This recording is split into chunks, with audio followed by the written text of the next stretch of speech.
नमस्कार साथियों, मैं अनीता श्रीवास्तव आपका हार्दिक अभिनंदन करती हूँ। महर्षि वेदव्यास द्वारा रचित महाभारत के 206वें अध्याय में आज का प्रसंग है पांडवों का हस्तिनापुर में आना और आधा राज्य पाकर इंद्रप्रस्थ नगर का निर्माण करना एवं भगवान श्री कृष्ण और बलराम जी का द्वारिका के लिए प्रस्थान।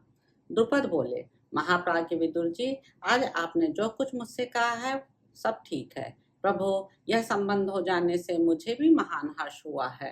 महात्मा पांडवों का अपने नगर में जाना भी अत्यंत उचित ही है, तथापि मेरे लिए अपने मुख से इन्हें जाने के लिए कहना उचित नहीं है। यदि कुंती कुमार वीरवर युधिष्ठिर, भीमसेन, अर्जुन और नरश्रेष्ठ नकुल सहदेव जाना उचित समझें तथा धर्मज्ञ बलराम और श्री कृष्ण पांडवों का वहां जाना उचित समझते हों तो वे अवश्य वहां जाएं, क्योंकि ये दोनों पुरुष ही सदा इनके प्रिय और हित में लगे रहते हैं।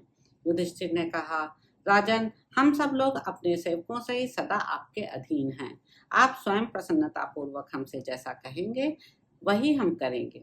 वैशंपायन जी कहते हैं, जन्मेजय, तब वसुदेव नंदन भगवान श्री कृष्ण ने कहा, मुझे तो इनका जाना ही ठीक जान पड़ता है, अथवा सब धर्मों के ज्ञाता महाराज द्रुपद जैसा उचित समझे वैसा किया जाए। द्रुपद बोले, दर्शाह कुल के रत्न वीरवर पुरुषोत्तम महाबाहु श्री कृष्ण इस समय जो कर्तव्य उचित समझते हो, निश्चय ही मेरी भी वही सम्मति है। महाभाग कुंती पुत्र इस समय मेरे लिए जैसे अपने हैं, उसी प्रकार इन भगवान वासुदेव के लिए भी समस्त पांडव उतने ही प्रिय एवं आत्मीय हैं, इसमें संशय नहीं है। पुरुषोत्तम केशव जिस प्रकार इन पांडवों के श्रेय का ध्यान रखते हैं, उतना ध्यान कुंती नंदन पांडु पुत्र युधिष्ठिर भी नहीं रखते। वैशंपायन जी कहते हैं, जन्मेजय, उसी प्रकार महातेजस्वी विदुर कुंती के भवन में गए। वहां उन्होंने धरती पर माथा टेक कर उनके चरणों में प्रणाम किया। विदुर को आया देख कुंती बार बार शोक करने लगी। कुंती बोली, विदुर जी, आपके पुत्र पांडव किसी प्रकार आपके ही कृपा प्रसाद से जीवित हैं। लाक्षागृह में आपने इन सबके प्राण बचाए हैं और अब यह पुनः आपके समीप जीते जागते लौट आए हैं। कछुआ अपने पुत्रों का वे कहीं भी क्यों ना हो मन से चिंतन करता रहता है। इस चिंता से ही अपने पुत्रों का वह पालन पोषण एवं संवर्धन करता है। उसी के अनुसार जैसे वे सकुशल जीवित रहते हैं, वैसे ही आपके पुत्र पांडव जी रहे हैं। भरत श्रेष्ठ, आप ही इनके रक्षक हैं।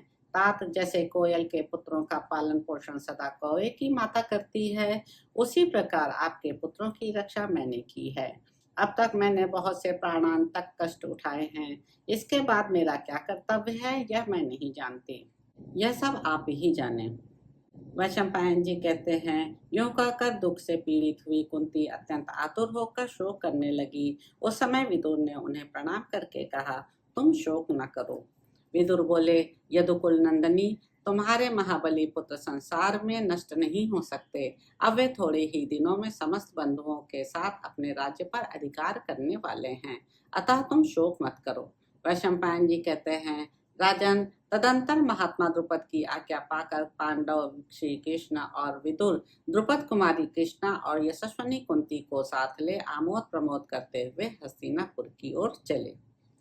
उस समय राजा द्रुपद ने उन्हें 1000 सुंदर हाथी प्रदान किए, जिनकी पीठों पर सोने के हौदे कसे हुए थे और गले में सोने के आभूषण शोभा पा रहे थे। उनके अंकुश भी सोने के ही थे। जाम्बूनद नामक सुवर्ण से उन सबको सजाया गया था। उनके गंडस्थल से मद की धारा बह रही थी। बड़े बड़े महावत उन सब का संचालन करते थे। वे सभी गजराज संपूर्ण अस्त्र शस्त्रों से संपन्न थे। राजा ने पांचों पांडवों के लिए 4 घोड़ों से जुते हुए 1000 रथ दिए, जो सुवर्ण और मणियों से विभूषित होने के कारण विचित्र शोभा धारण करते थे और सब और अपनी प्रभा बिखेर रहे थे। इतना ही नहीं, राजा ने अच्छी जाति के 50,000 घोड़े भी दिए, जो सुनहरे साजबाज से सुसज्जित और सुंदर चवर तथा मालाओं से अलंकृत थे। इनके सिवा सुंदर आभूषणों से विभूषित 10,000 दासियां भी दी। साथ ही उत्तम धनुष धारण करने वाले 1000 दास पांडवों को भेंट किए। बहुत सी शैयाएं, आसन और पात्र भी दिए, जो सबके सब सुवर्ण के बने हुए थे।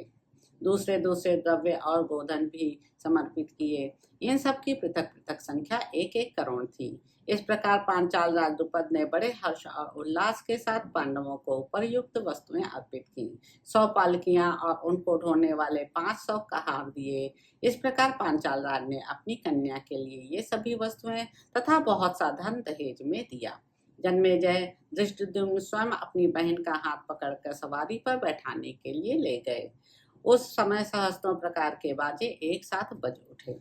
राजा धृतराष्ट्र ने पांडव वीरों का आगमन सुनकर उनकी अगवानी के लिए कौरवों को भेजा। भारत, विकर्ण, महान धनुर्धर चित्रसेन, विशाल धनुष वाले द्रोणाचार्य, गौतम वंशी कृपाचार्य आदि भेजे गए थे।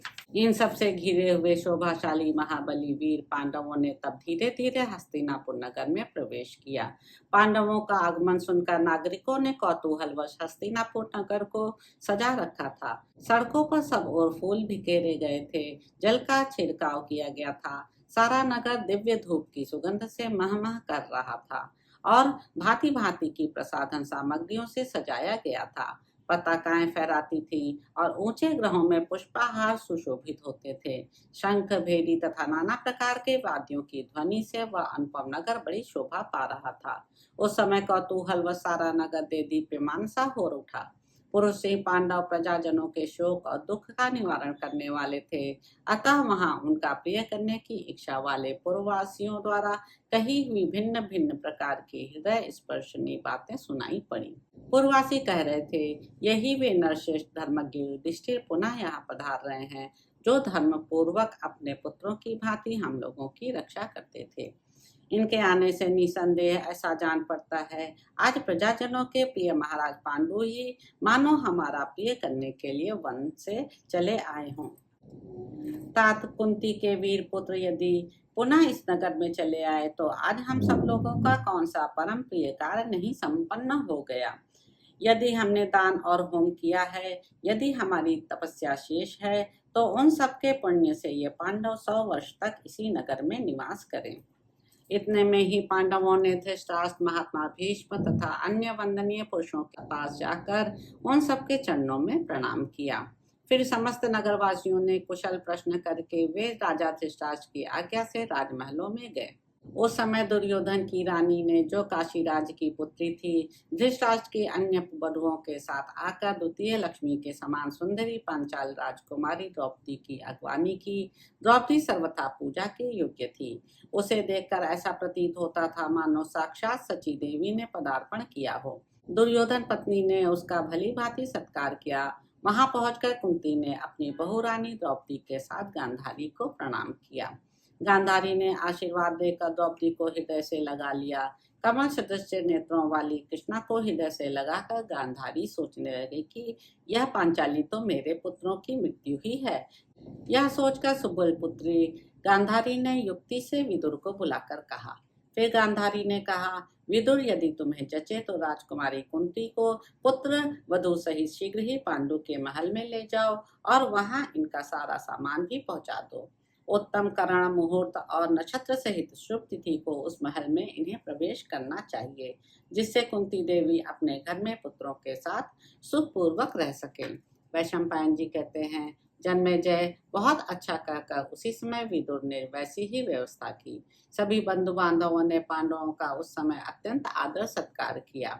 प्रमुख नागरिकों तथा सेठों ने पांडवों का पूजन किया। भीष्म, द्रोण, कर्ण तथा पुत्र सहित बालीक ने धृतराष्ट्र के आदेश से पांडवों का आतिथ्य सत्कार किया। इस प्रकार हस्तिनापुर में विहार करने वाले महात्मा पांडवों के सभी कार्यों में विदुर जी ही नेता थे। उन्हें इसके लिए राजा की ओर से आदेश प्राप्त हुआ था।